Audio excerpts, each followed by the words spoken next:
the man who cherished and dignified the value of hard work and determination to rise from poverty, the dreamer and now an achiever. With his vision to make Manila great again, ladies and gentlemen, the Honorable Mayor Francisco Isko Moreno Dumaguez.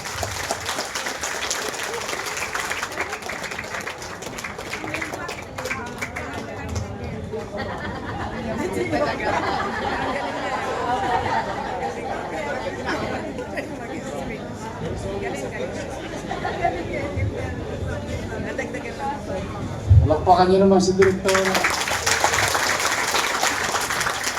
Malamang di nakatulog yun.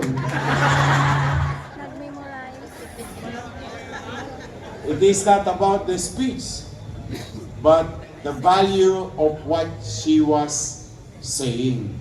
That their department, the Market Administrators Group and Family, is doing a very good job. Palakpakan natin sila. Keep it up. Oh, nahirapan ka ba? Pag nanginginig ba? Nanginginig ka rin. Good morning! Good morning! Ang sasaya nyo. I'm really happy. With all honesty, no? Of all the hardship, yung araw-araw, parang nanay, parang tatay sa loob ng tahanan. The same thing with our city. Yung ipinag-aalala mo kung may raraos mo ba ang iyong mga anak o yung pamilya. And that's why I'm always grateful to God despite of all the hardship. In the coming days, matatapos na ang 2025. Mukhang nakaraos naman tayo. Nakatawid tayo lahat. Salamat sa inyong lahat. At yung gusto ko lang bigyan ng extra pasalamat last Saturday, yung mga taga-CTO. Ano yung mga taga-CTO? City Treasurer's Office. Thank you very much sa inyo. You know, there is this long overdue for our co-workers the height of pandemic who did not receive their lawful and rightful pay, and it's been sleeping there for the past 3 years.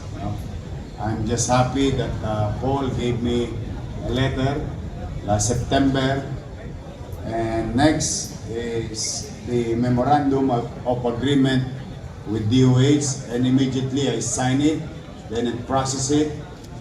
At awa ng Diyos, our City Treasurer's Office opted to voluntarily come on a Saturday just to give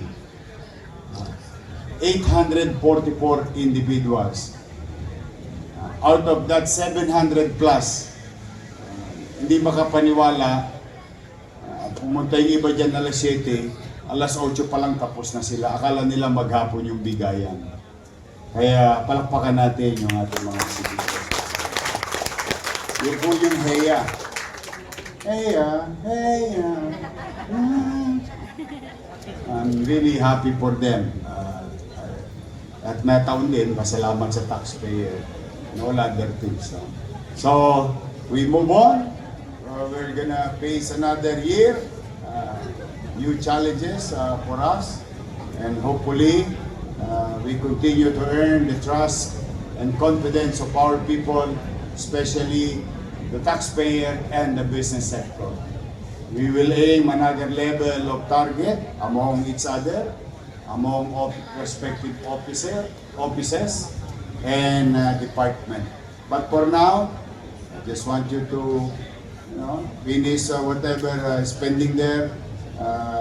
Kami naman, hindi kami titigil hanggat hindi nyo nakukuha yung bagay na dapat sa inyo kung paperworks lang.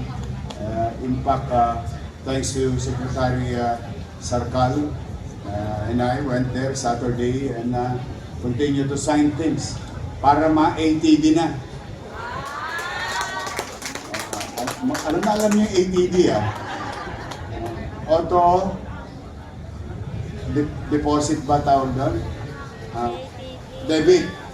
Yun. Basta we'll make sure as we have committed to you, we will do that through the help of our City Treasurer's Office and employees. So for the meantime, I think wala na tayong flag ceremony next Monday, 29, tiklop na lamesa. Mag-ingat kayo. Huwag kayo magpapaputok Gusto ko, pag balik nyo sa 2026, buo ang mga daliri ninyo. Mahirap na. Paputokin nyo na lang iba. Yung lata, paputokin nyo. Kayo talaga. Ikaw, Ian, pinili mo. Ispalinghado ka na kung ano pa naiisip mo. I'm just happy to be. If I see you smile, worth the pain, uyat, sakit ang katawan. But today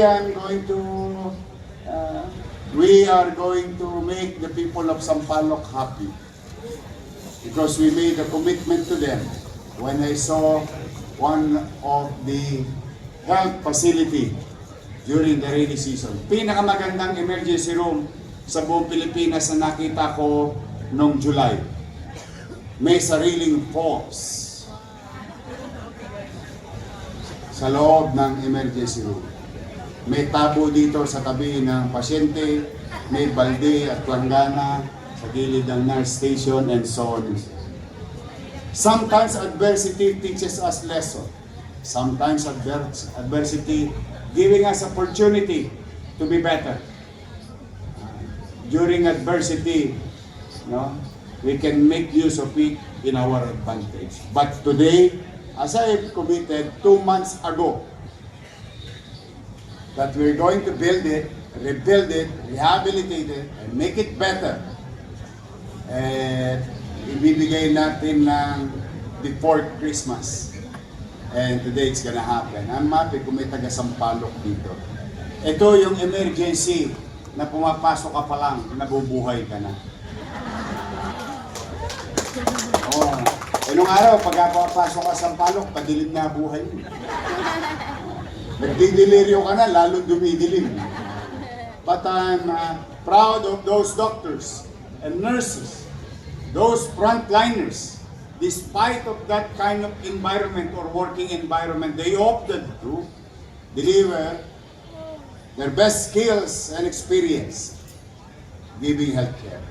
But today, that days are done. And we will deliver today. So, mag-ingat kayo. I love you. Happy ba kayo? Yes! So lahat, masasagot natin si Judith? Ha? Lahat? Yung binalihan nyo sa kahera, mababayaran lahat. Wala na ATM. Natubos na. For whatever it is, I'm happy to be of service. Babalik after New Year. Mukhang may alam kayo, So, ingat kayo. Have a good day. Again, put a smile in the faces of our people who goes to City Hall. Yun lang. Magaan lang maging pakiramdam nila habang naglilingkod tayo sa kanila. Mag-ingat kayo. I love you. Good morning. Pagpalain nawa kayo ng buong Manila. God first. Thank you.